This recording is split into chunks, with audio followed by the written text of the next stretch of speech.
Hey everybody, welcome back to my small engine repair channel. Today I've got a snowblower in the shop where it came in with the engine jammed, not seized but jammed. You could turn it a bit. You could actually turn it reverse, it would turn a bit then jam again and so forth. I want to show you what caused that and what the part I need to replace because that happened. So I've got it apart here. The flywheel's off. Here's the stator under the flywheel. It's all broken up to pieces. By the way, guys, this is the part that powers the light on your snowblower and sometimes your hand warmers. So it kind of looks here like this whole part just snapped right off the block. And fortunately, it did not crack right through the block, but it did get caught in the flywheel, and that's what was jamming up the engine. And it's also damaged the oil seal here, as you can see. It's pretty bent there. There's no way that that seal is going to keep the oil in the engine properly now. So I'm going to show you today how to replace this seal, which is not that hard. And also I want to show you the flywheel. It's still intact. Usually the magnets break up, but they did not this time. However, they will be of no use now because the stator will not be in there anymore. And the first tool I'll be using today is a small starter punch like this. I'm going to use it to kind of punch start a small hole to get the seal out, and I'll show you exactly how to do that. Now, a few tips before you start to remove the seal. You want to make sure not to damage this part of the shaft where the seal goes on. What you want to do is remove that seal by keeping your tools away from here, because if you scratch the crankshaft, you could end up with an oil leak. So the first thing I'm going to do is just poke a small hole on the side of the seal here. And make sure your punch is very sharp.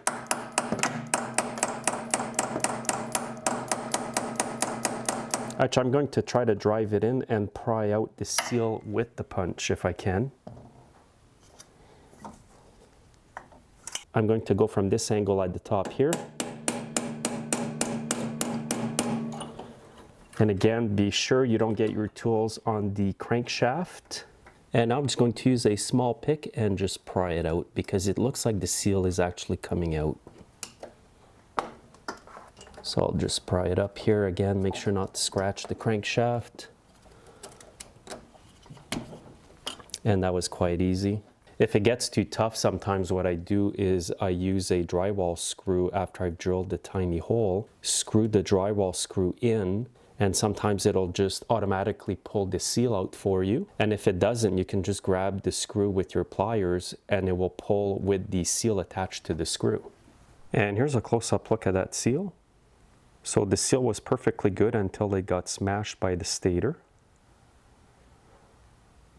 And again, before you install a crank seal, you can examine the condition of the crankshaft. This one is in excellent condition. Now this is a Tecumseh 10.5. Almost all the same crank seal goes on the flywheel side. Do your homework first, check the part number online. The one for this specific machine is part 35319. And you can see here the brand new seal. It's around $10 to $15 here in Canada. Now before I install my seals, I like to put a bit of aviation gasket sealer around them on the outer part of the seal. Now you don't have to do this, it's not necessary. I just do it as a precaution. And it's a bit sticky, so you might want to wear gloves maybe.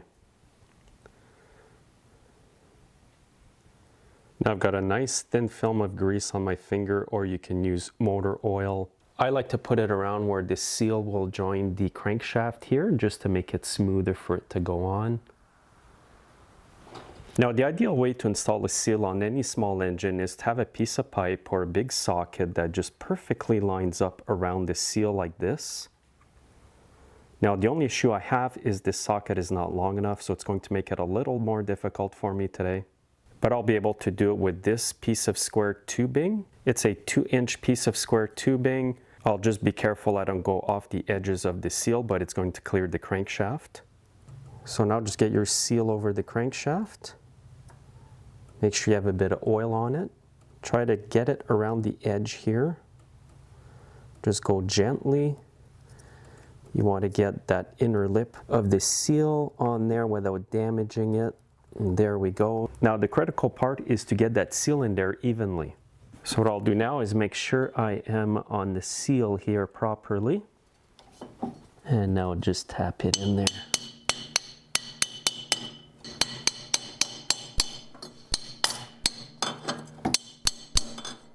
Now what I do is I usually go back with a pin punch, tap a few sections that are a bit higher.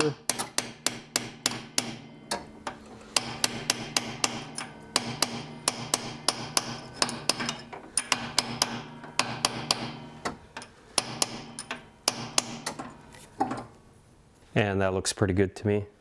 And once your seal's in properly, you can go and wipe any gasket maker if you put some on like I did.